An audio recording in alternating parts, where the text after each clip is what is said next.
नमस्कार दोस्तों। दिल्ली से एक खबर आ रही है कि वहाँ के जो उपराज्यपाल हैं, एलजी हैं, वी के सक्सेना जी, उन्होंने दावा किया है कि जून 2023 में, यानी अगले 2 माह बाद, वो यमुना को पूरी तरीके से साफ कर देंगे। 22 किलोमीटर लंबी यमुना जो दिल्ली में बहती है, उसको पूरी तरीके से साफ कर देंगे। एक आंकड़े की बात करें तो हरियाणा से जब दिल्ली में यमुना प्रवेश करती है तो उसका जो बीओडी, जल का जो बीओडी लेवल है वो 3 होता है। लेकिन जब वो 22 किलोमीटर लंबी दिल्ली से यमुना फरीदाबाद के पल्ला में आती है तो उसका, या ओखला बैराज पे पहुंचती है तो उसका बीओडी लेवल 36 हो जाता है, 10 गुना से भी ज़्यादा। इतनी प्रदूषित हो जाती है। मेरे एक मित्र हैं जो मछलियों को दाना डालते थे, बचपन से वो दाना डालते आ रहे हैं और बचपन से वो नहर के किनारे खड़े होकर के दाना डालते हैं, लेकिन अब उन्हें इतनी बदबू आती है, नहर के किनारे खड़ा नहीं हुआ जाता। तो वो एक सीकरी गांव में मछलियों का तालाब है, वहाँ दाना डालने जाते हैं। अब आप कहोगे यमुना और फिर नहर, इसका क्या ताल्लुक है?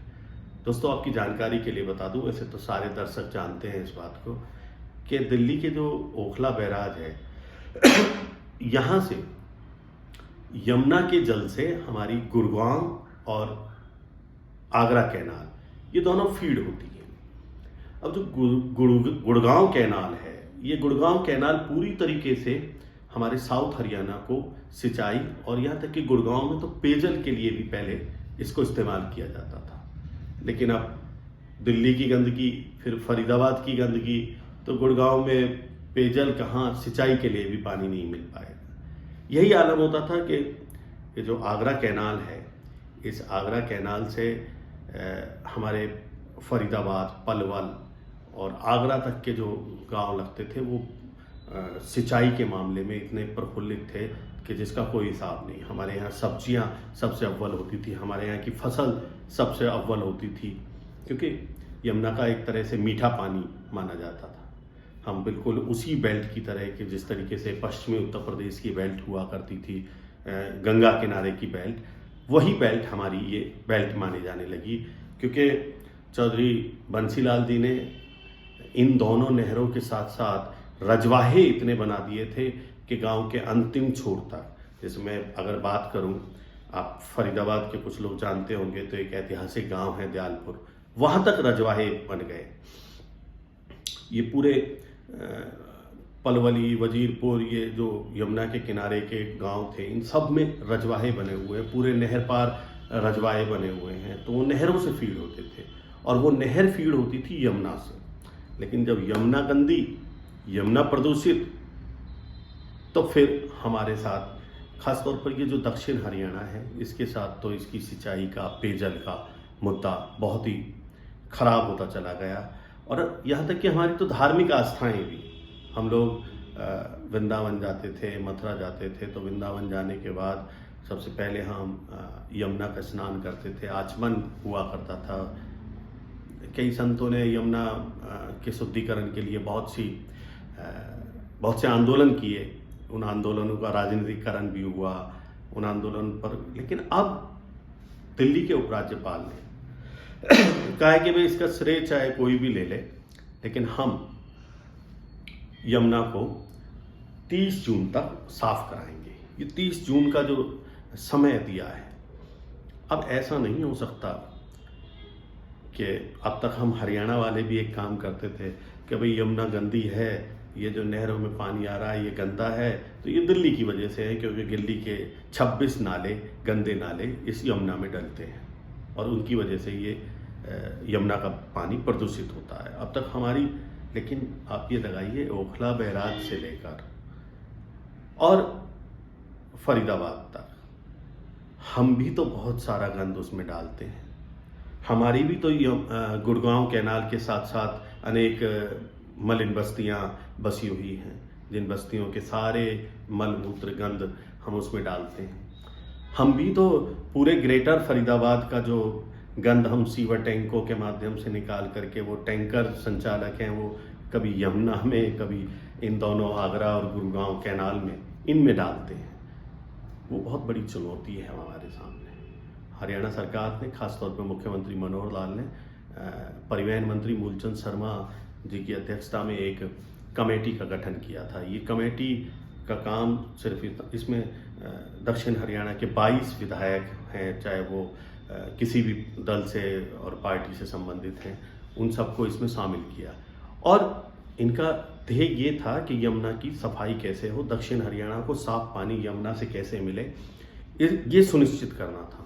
ये दुर्भाग्य की बात है, 1 या 2 इनके लोगों की मीटिंग हुई, उसके बाद उस पर कुछ काम नहीं हुआ और स्थिति जस के तस। हाँ, एक राजनीतिक दबाव हम जरूर डालते थे कि दिल्ली के गंदे पानी की वजह से यमुना गंदी होती है, लेकिन अगर एलजी साहब ने दिल्ली में बहते हुए पानी को साफ फरीदाबाद भेज दिया, पलवल के लिए भेज दिया, तो फिर निश्चित तौर पर हमारे ऊपर ये आरोप आने लगेगा कि जो आगरा और मथुरा के लोग हैं वो कहने लगेंगे हम फरीदाबाद की गंदगी झेल रहे हैं। जैसे आज हम दिल्ली की गंदगी कहते हैं, वो कहने लगेंगे हम फरीदाबाद की गंदगी झेल रहे हैं।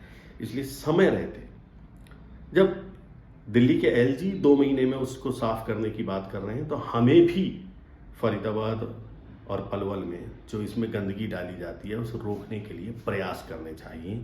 और उसका फ़ायदा बताता हूँ क्या होगा। आज फरीदाबाद में 80% लोग जो पानी पी रहे हैं वो यमुना का शोधित पानी पी रहे हैं। हालांकि उनके जब नमूने लिए गए तो वो नमूने फेल आते हैं, क्योंकि मतलब कितना साफ़ करोगे आप पानी को, इतनी गंदगी होती है वो गंदगी साफ़ नहीं हो पाती, उस नमूने फेल होते हैं। और ये जो आज हमारे फरीदाबाद पलवल साइड में जो बहुत तरह तरह की बीमारियां शरीर में पनप रही हैं, वो इसी वजह से पनप रही हैं कि हमारा जो पानी है वो शुद्ध नहीं है। हमारे जो पानी से जो फसल आती है, जो सब्जी आती है, वो शुद्ध नहीं है और वही हम खाते हैं। कुछ अमीर लोग तो हो सकता है कि, कुछ बड़े लोग तो हो सकता है कि मध्य प्रदेश का गेहूं खाते हों, लेकिन मध्यम वर्गीय परिवार, निम्न मध्यम वर्गीय परिवार, निम्न परिवार, ये सारे लोग तो आज भी वही सामान्य गेहूं खाते हैं जो हमारे इन क्षेत्रों में उगता है। हमारा किसान वही गेहूं खाता है। तो लेकिन करें क्या, उसके पास कोई विकल्प भी नहीं है। हम ज़मीन से पानी दोहन कर नहीं सकते, और जो यमुना का और इन आगरा और गुड़गांव कैनाल का जो पानी आता है ये प्रदूषित आता है। तो जब हम रेनीवेल का पानी पी रहे हैं, यमुना का, हम सिंचाई से हमें जो फसल और हमारी सब्जियां होती हैं और हमें बहुत सारी चीज़ें मिलती हैं, वो सारा यमुना एक तरीके से हमारे दक्षिण हरियाणा के लिए जीवनदायिनी है। यदि हम इसे साफ करने के लिए कुछ काम करेंगे तो निश्चित तौर पर मैं आपको विश्वास दिलाता हूँ कि हमारा जीवन अच्छा होगा। और जो हम ये हैप्पीनेस इंडेक्स की बात कर रहे हैं कि हम खुशहाली की तरफ, हम खुश रहने की तरफ ज़्यादा बढ़ सकते हैं, हम निरोगी काया बना रहे हैं, हम स्वस्थ रहने की बात करते हैं, वो दावा हमारा पूरा होगा। और इसके लिए हमें विशेष प्रयास करने पड़ेंगे, लेकिन ये कोई शासन प्रशासन की तरफ से प्रयास सार्थक नहीं होते। इन प्रयासों में हम आम जनता के प्रयास भी सम्मिलित होने चाहिए, तभी कोई एक बड़ा काम होता है। और ठीक है, सरकार उसमें नेतृत्व करे, लेकिन हम नागरिक होने के नाते